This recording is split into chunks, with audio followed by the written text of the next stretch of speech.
Jaipur greater निगम mayor का चुनावी summer, BJP और कांग्रेस के पार्षदों की बाड़ेबंदी। तो वहीं मुहाना स्थित एक होटल में कांग्रेस पार्षदों की बाड़ाबंदी की गई है। तो वहीं बाड़ेबंदी के बीच स्विमिंग पूल में भी नजर आए कई पार्षद। तो ये बड़ी खबर मेयर के उपचुनाव से जुड़ी हुई। तो बाड़ेबंदी के बीच स्विमिंग पूल में नजर आए कांग्रेसी पार्षद।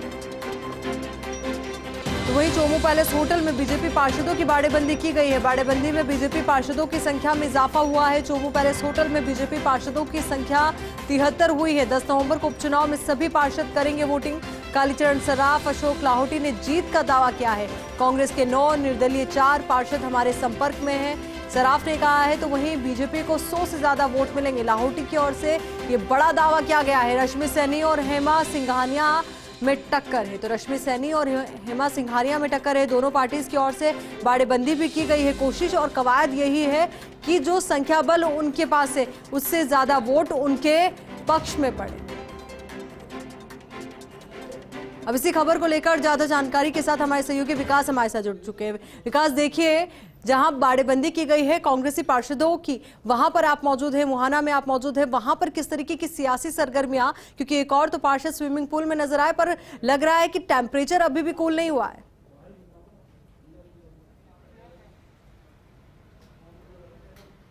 आयुषी, देखिए, बिल्कुल दोनों ही दल नगर निगम ग्रेटर का चुनाव जो है उसमें अपनी पूरी रणनीति बनाते नजर आ रहे हैं। पहले मैं आपको तस्वीर दिखाता हूं। ये कांग्रेस के जो पार्षद हैं उनकी बाड़ाबंदी जहां हो रही है वहां की तस्वीर मैं आपको दिखाता हूं। एक्सक्लूसिव तस्वीर सुबह जहां पर स्विमिंग पूल में लुत्फ उठाने नजर आए थे पार्षद। वहीं दूसरी ओर अब एक बार फिर से पूरी रणनीति, एक एक व्यक्ति से पूरा संवाद किया जा रहा है। कह सकते हैं कि पूरी पार्टी की जो लाइन और जो प्लानिंग है उस प्लानिंग को लेकर मंथन किया जा रहा है। जो कांग्रेस के नेता हैं पुष्पेंद्र भारद्वाज, वो इसकी पूरी अगुवाई कर रहे हैं, एक एक पार्षद से बातचीत कर रहे हैं, पूरी व्यवस्थाएं देख रहे हैं। साथ में कह सकते हैं कि जो पूरी व्यू रचना बचाई जानी है, क्योंकि सबसे बड़ा महत्वपूर्ण जो इस चुनाव में पहलू है वो यही है कि आंकड़ों का गणित, और जो आंकड़ों का गणित जो हासिल कर पाएगा वही जो नगर निगम का मुखिया जो है उसकी पद पे जीत पाएगा। और उसके चलते पूरी रणनीति, पूरी व्यू रचना जो है बनाई जा रही है। अगर हम बात करें आंकड़ों की, तो अभी इस वक्त कुल कांग्रेस के 52 पार्षद जो है वो बताए जा रहे हैं अभी, लेकिन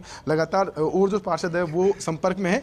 अभी इस वक्त पूरी रणनीति बनाई जा रही है। आप देख सकते हैं कि करीब 1 घंटा हो गया मीटिंग में, एक एक बिंदु पे चर्चा की जाएगी, किस तरह से जो जादुई आंकड़ा जो है उसको पकड़ा जाए। हमारे साथ पुष्पेंद्र मौजूद है, उनसे बात करते हैं। सुबह से लगातार प्रयास कर रहे हैं और जल्दी वो तारीख आने वाली जो परिणाम लाएगी, किस तरह से ये आंकड़ा छूने की तैयारी है? देखिए, हमारे पास कांग्रेस और उनके समर्पित 53 पार्षदों का अभी हमारे पास में आंकड़ा है। हम आंकड़े से काफ़ी दूर है, लेकिन ये जो सांगनेर विधानसभा की जो धरा है ये बड़ी पवित्र धरा है और बड़ी उपजाऊ धरा है, और इसने जो बड़े उलटफेर करे हैं वो हमेशा सांगनेर विधानसभा से हुए हैं। आपने पिछला बोर्ड देखा होगा जिसमें विष्णु लाटा जी आए, तो हमारे सांगनेर विधानसभा की धरा के उपजाऊ भूमि के प्रोडक्ट रहे हैं। और आपने सन 2009 में देखा होगा जब जयपुर के MP महेश जोशी जी बने थे, तब भी सांगनेर की धरा से ही उनको एक ज़बरदस्त उत्साहवर्धन मैंडेट मिला था, यहाँ से वोटों का इजाफा हुआ था। तो ये अब हमारे पास में तीसरी मर्तबा एक इतिहास बनाने का समय आया है। और इस बार बड़ा क्या यही बात है कि जो सांगनेर विधानसभा क्षेत्र में बाड़बंदी की गई है? बिल्कुल, निश्चित तौर पे बहुत सारी चीज़ें हैं जो वास्तु के हिसाब से भी सही है और लोगों के मन की भावनाओं के अनुसार भी है। बीजेपी का जो गणित है वो अलग कह रहा है। बीजेपी के जो पूरा मैनेजर जो है, जो काम संभाल रहे हैं, पूरा जो वहाँ की पूरी व्यवस्थाएं देख रहे हैं, उनका दावा है कि 100 वोट मिलेंगे। मतलब यानी कि आपके यहाँ की सेंधमारी की बात करें, ऐसे दावा किया जा रहा है।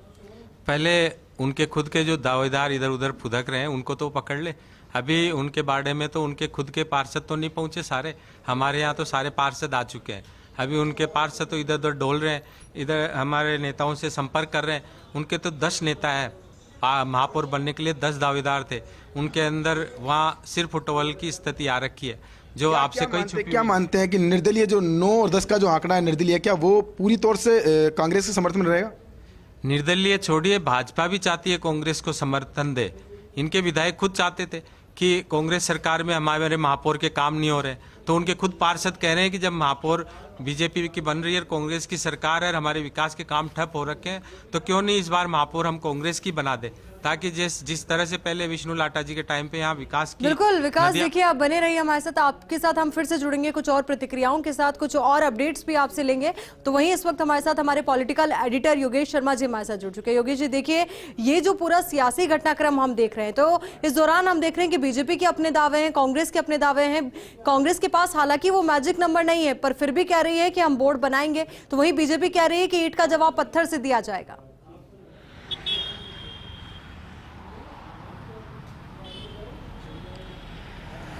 देखिए, अभी मैंने पुष्पेंद्र भारद्वाज को सुना और बहुत साफ गोई से वो कह रहे हैं कि हम आंकड़ों से दूर हैं, लेकिन उन्होंने कहा है कि सांगानेर ऐसी भूमि है जो उलटफेर की शिकार होती है। उन्होंने पिछले चुनाव का जिक्र किया तो घनश्याम तिवाड़ी जैसे कद्दावर नेता को बीजेपी ने टिकट नहीं दिया, वो निर्दलीय लड़े और चुनाव हारे। लेकिन ये तमाम बातें अलग हैं। बात ये है कि कांग्रेस कैसे अपनी राह प्रशस्त करेगी। मैंने आपको दिन में भी कहा था कि जब तक 20 पार्षद भारतीय जनता पार्टी के बीजेपी के पास, कांग्रेस के पास बीजेपी के नहीं होंगे, तब तक कांग्रेस की राह प्रशस्त नहीं होगी। विष्णु लाटा के समय की गणित बिल्कुल डिफरेंट थी। विष्णु लाटा जानते थे कि नगर निगम की चौसर कैसे बिछाई जानी है। विष्णु लाटा ये जानते थे कि कैसे पार्षदों की घेरेबंदी करनी है, कैसे उन्हें पक्ष में लाना है। कांग्रेस में जो लीडर्स रणनीति बना रहे हैं, उनको मुकम्मल रणनीति तभी हासिल होगा सफलता जब भारतीय जनता पार्टी के 20 पार्षद उनके हाथ में। यहाँ एक 2-3 ऐसा ड्रॉबैक्स हैं जिनको लेकर बहुत हमें जानने की ज़रूरत है। पहला ड्रॉबैक कि अगर किसी बीजेपी के असंतुष्ट पार्षद ने कांग्रेस की लीडरशिप को, जयपुर की लीडरशिप को, जो इस पूरे मैनेजमेंट को देख रही है मेयर चुनाव को लेकर, उसको ये कह दिया कि हम आपको वोट देंगे, हम लेकिन आपके कैंप में नहीं आएंगे, लेकिन हम आपको वोट देंगे, तो इस बात की क्या गारंटी कि कांग्रेस पार्टी को उन्होंने वोट दे दिया। हालांकि कोई रास्ता यहाँ पर कांग्रेस कैंप भी निकालने की कोशिश करेगा, लेकिन फिर भी ये एक बड़ा सवाल, एक यक्ष प्रश्न रहेगा। दूसरी सबसे बड़ी बात कि 1 साल बाद विधानसभा के चुनाव होने हैं। भारतीय जनता पार्टी में जो भी लीडर्स हैं, जो भी विधायक हैं मौजूदा, उनकी प्रतिष्ठा दांव पर है। अभी समय सुनने को मिलता है कि पता नहीं इस विधायक को अगली बार टिकट मिलेगा या नहीं मिलेगा। तो जब ऐसे हालात हो तो हर विधायक जो भारतीय जनता पार्टी का है वो पूरी ताकत लगाएगा कि उनके कैंप का या उनके विधानसभा क्षेत्र का कोई भी पार्षद इधर उधर ना हो। ये साख उनकी टिकी है। तीसरा जो सबसे बड़ा पॉइंट है कि कांग्रेस का अभी भी जो लीडर्स हैं वो एक जाजम पर हमें नज़र नहीं आए हैं। मतलब साफ है कि जब तक टॉप लेवल पर कांग्रेस के अंदर ये मैसेज नहीं जाएगा निचले स्तर तक कि हमको मेयर बनाना है, तब तक ये संभव नहीं है। अभी तक हमने देखा जयपुर में पूर्णकालिक मेयर के तौर पर ज्योति खंडेलवाल ही सामने आई, जो चुनाव जीत कर बनी थी। दूसरी बार हमने विष्णु लाटा को देखा, जो भाजपा विचारधारा के थे, ये लेकिन एक अलग बात थी, एक अलग दृष्टिकोण था और वो अपने अलग सिरे से नज़र आए वो मेयर के तौर पर। लेकिन पूरे इस हालात में अभी तक हमें रश्मि सैनी आगे नज़र आ रही है, क्योंकि उनके पास संख्या बल है। अगर भारतीय जनता पार्टी की इस पूरे कैंप के अंदर सेंध लगाने की कांग्रेस की प्लानिंग ढंग से होती तो बीजेपी की बाड़ेबंदी से पहले कांग्रेस को बाड़ेबंदी कर लेनी चाहिए थी। अब यहाँ बीजेपी के जो स्टेट के इंचार्ज अरुण सिंह, वो खुद यहाँ मौजूद हैं, माइन्यूटली सारी बातों को चेक कर रहे हैं। सतीश पूनिया और अब आज रात संगठन महामंत्री चंद्रशेखर भी पहुँच जाएंगे। और जो बीजेपी में कोई भी बड़ा नेता वो ये नहीं चाहेगा कि इस अनावश्यक रूप से चुनाव से ठीक पहले ऐसे हालात पैदा हों कि योगेश जी देखिए, जिम्मेदार निश्चित तौर पर विधानसभा चुनाव बेहद नजदीक है राजस्थान में, तो ऐसे में इस चुनाव को उस नजरिए से भी देखा जा रहा है कि बीजेपी कितनी ज्यादा एकजुट है, किस तरीके के परिणाम इस चुनाव में आएंगे। पर वहीं गंभीर सवाल इस बात को लेकर भी उठ रहा है कि शील धाबाई जो नाराज नजर आ रही है, कई अलग अलग खेमे बनने की बात बीजेपी में सामने आ रही है, तो ऐसे में कांग्रेस पार्टी की ओर से कोशिश है कि वहां पर कुछ और ज्यादा इस अंतर्कलह का फायदा उठाया जाए।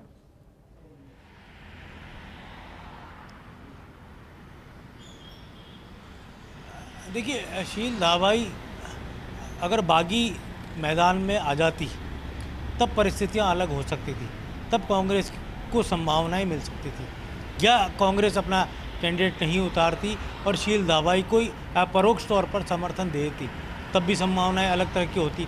अब शील दाबाई क्योंकि पार्टी की मूल संगठन की कार्यकर्ता रही है, कोटपुतली से उन्होंने चुनाव भी लड़ा है बीजेपी के टिकट पे, वो सर्वाधिक मेयर जयपुर में अगर कोई बीजेपी के फेस के तौर पर ही है तो शील दाबाई भी रही है, और उन्हें मनाने के प्रयास युद्ध स्तर पर जारी है। सही बात है, लेकिन ये बात भी सही है कि वो मेयर भी रही हैं, भारतीय जनता पार्टी के पार्षदों ने उनका सहयोग भी किया है।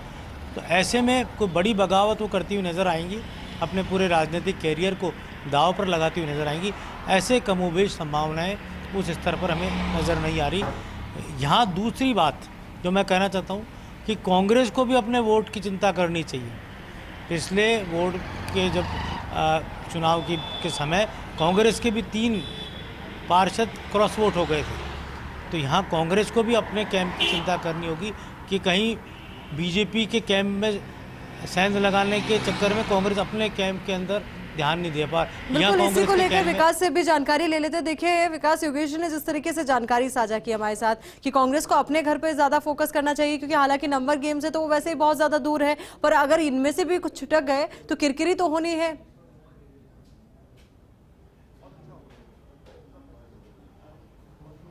हाँ बिल्कुल आयुषी, देखिए जो ये पूरा जो गणित है इसके अंदर कई दिग्गज नेताओं की प्रतिष्ठा दांव पर लगी हुई है। इसी वजह से आप देख सकते हैं कि जो जादुई आंकड़ा है उस आंकड़े को छूने के लिए दोनों ही पार्टियां अपने अपने दावे कर रही है।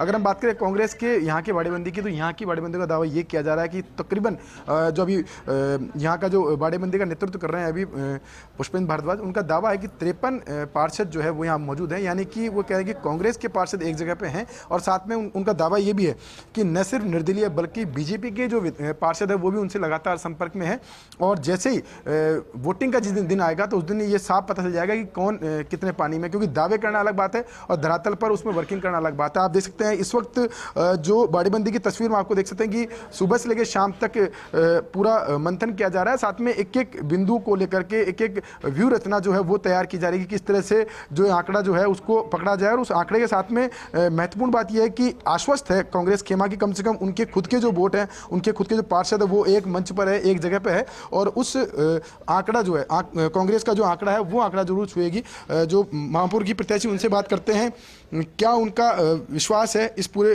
वोटिंग को लेके। मैम, पूरी तैयारियां हैं, सारे विधायक जो सारे पार्षद यहाँ मौजूद हैं, विधायकों की तरफ से भी आपको लगातार समर्थन मिल रहा है, लेकिन क्या तैयारी है और जादुई आंकड़ा जो पकड़ने के लिए कैसे और मेहनत? देखिए सारे पार्षद हमारे पास है 53 के 53, और हमारे बीजेपी के पार्षद और निर्दलीय जो अभी हमारे संपर्क में है 25 से 30 हमारे संपर्क में है, और हमारे 53 पार्षद यहाँ आ चुके हैं और 90 का आंकड़ा है।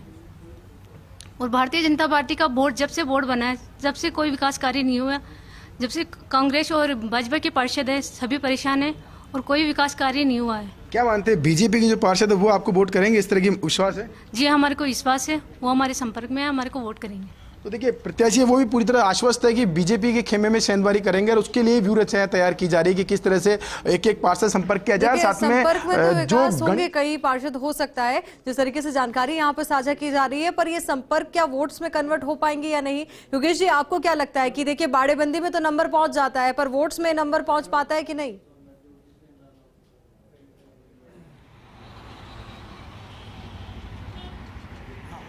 देखिए बहुत ही तेज़ी से इस काम को करना होगा क्योंकि समय कम है। अगर कांग्रेस को चुनाव समर में फतह पानी होगी तो एक मैसेज ऊपर से नीचे तक जाना ज़रूरी है।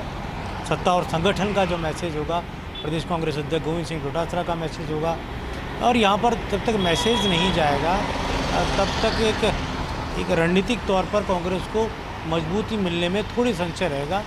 ये ज़रूर है सरकार कांग्रेस की है, सरकार होने का लाभ कांग्रेस पार्टी यहाँ उठा सकती है, भले ही कितना ही बड़ा नंबर गेम हो। अगर सरकार का मैंडेट रहेगा कि हमारा मेयर होना चाहिए, कांग्रेस संगठन का मैंडेट रहेगा, तो निश्चित तौर पर राहें आसान और प्रशस्त हो सकती हैं। लेकिन मैंने बताया कि भारतीय जनता पार्टी पार्षदों की गणित में हमेशा से अपनी जो जायजा में पहले से बिछा कर रखती है, और यही कारण उन्होंने तय समय पर अपनी बाड़ेबंदी चोमू पैलेस में कर ली। वहाँ उनके ये जरूर कहा योगेश जी, गया जिस कि तरीके से कांग्रेस कुछ पार्टी पार्षद के तमाम दिग्गज लगातार कह रहे हैं कि कड़ी से कड़ी हम जोड़ेंगे और अपना बोर्ड यहाँ पर बनाएंगे, तो आपको क्या लगता है, जिस तरीके से ये आसानी से कह तो रहे हैं कि कड़ी से कड़ी हम जोड़ देंगे, पर ये जुड़ पाएगी कड़ियां? क्या दिक्कत है इनमें?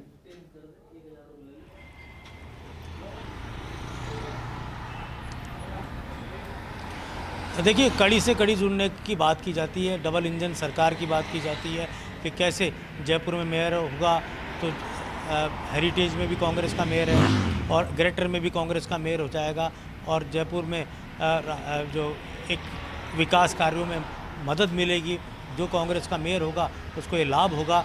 और कांग्रेस ने बहुत सोच समझकर एक अच्छा कैंडिडेट भी दिया है, इसमें कोई संशय नहीं। कैंडिडेट कांग्रेस का, हमारे जिनसे भी बात हुई, कांग्रेस कैंडिडेट अच्छी है और बीजेपी ने बहुत सोच समझकर एक टेक्निकली रूप से उस मूल ओबीसी के कार्ड को चला है, माली कार्ड को चला है, जो बड़ी संख्या में ये पार्षद जयपुर से बीजेपी में भी है और इसी स्वजातीय पार्षद कांग्रेस में भी है। तो एक तरह का कहा जाए तो ये जो सोशल इंजीनियरिंग का गणित है, इस सोशल इंजीनियरिंग के गणित में भी जातिगत सेंध लगने की संभावनाओं से इनकार नहीं किया जा सकता। और यहाँ पर जो क्षत्रप दोनों ही तरफ बाड़ेबंदी को पूरी तरह अपने कब्जे में लेकर रणनीति बनाने का काम कर रहे हैं, उनके जिम्मे होगी हार जीत को लेकर पूरी रणनीति। यहाँ देखिए, हम बात करें कांग्रेस के कैंप की तो यहाँ लालचंद कटारिया ग्रेटर से विधायक हैं, झोटवाड़ा के विधायक हैं और मंत्री हैं। प्रताप सिंह खत्रियावास वो ग्रेटर में नहीं आते, हेरिटेज में उनका आता है, लेकिन पुष्पेंद्र भारद्वाज, अर्चना शर्मा और विधायक गंगा देवी उनके वार्ड ग्रेटर के अंदर आते हैं। तो ये कहा जा सकता है और कि इन तमाम जो नेता हैं ग्रेटर के, इनके ऊपर दारोमदार रहेगा कि कैसे वो अपने यहाँ पर बोर्ड बनाने में, मेयर बनाने में कामयाब हो। बोर्ड की बात नहीं कर रहा, मेयर बनाने में कामयाब हो पाएंगे या नहीं हो पाए। दूसरी बात मैं आपको कर रहा हूँ भारतीय जनता पार्टी के अंदर, तो वहाँ पर भी जो ग्रेटर के में वहाँ पर उनके बड़े चेहरे हैं जो अभी से कहा जा सकता है पूरी तैयारियों में जुटे हैं। चाहे वो जब पुष्पेंद्र भारद्वाज सांगानेर से पूरी जी तोड़ मेहनत करेंगे तो उधर अशोक लाहोटी जो सांगानेर के विधायक है वो भी अब कसर नहीं छोड़ेंगे, भली उनकी पसंद का कैंडिडेट हो या नहीं हो। दूसरा, कालीचंद सराफ कद्दावर नेता, पूर्व मंत्री, वो मालवीय नगर के विधायक हैं। राजपाल सिंह शेखावत पूर्व मंत्री और झोटवाड़ा से विधायक रह चुके हैं, उनका दारोमदार रहेगा। बगरू से कैलाश वर्मा है, उनका दारोमदार रहेगा। और सांसद रामचंद्र भुराव भारतीय जनता पार्टी के हैं। तो कमोबेश जो राजनीतिक तौर पर जो जनप्रतिनिधियों की स्थिति देखें तो वो बीजेपी उसमें ग्रेटर में मजबूत है। बिल्कुल, आप देखना यही महत्वपूर्ण कि जो बड़े बड़े दावे हैं, बड़े बड़े चेहरे हैं, बड़ी बड़ी रणनीति है, तो ऐसे में इसका क्या इम्पैक्ट आने वाले वक्त में नजर आएगा और जीत का ये ताज जो है किस किस सर पर सजेगा। बहुत बहुत शुक्रिया विकास आपका हमारे साथ जुड़ने के लिए। योगेश जी, आपका भी बहुत बहुत शुक्रिया तमाम जानकारी के लिए।